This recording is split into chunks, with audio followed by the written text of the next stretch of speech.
Assalomu alaykum. Onlayn darslarimiz davom etadi. Bugun birgalikda energetik almashinuv, ya'ni dissimilyatsiya mavzusini o'rganishni boshlaymiz.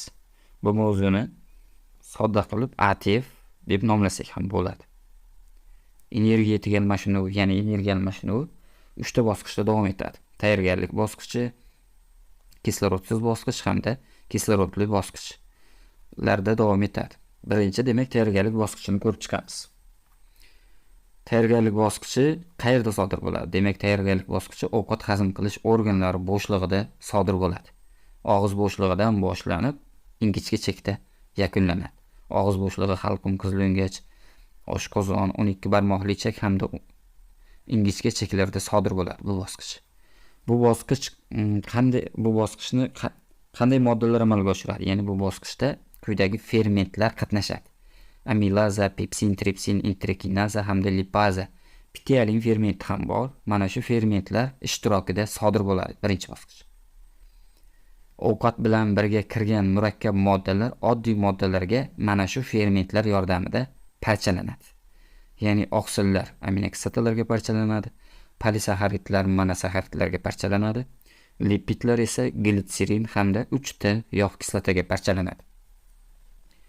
9-sinf darsligidan ma'lum, oqsil va polisaxaridlar biopolimer sanaladi, lipidlar biopolimer sanalmaydi. Sabab, lipidlar parchalanganda 1 molekula glitserin va 3 molekula yog' kislota hosil qiladi.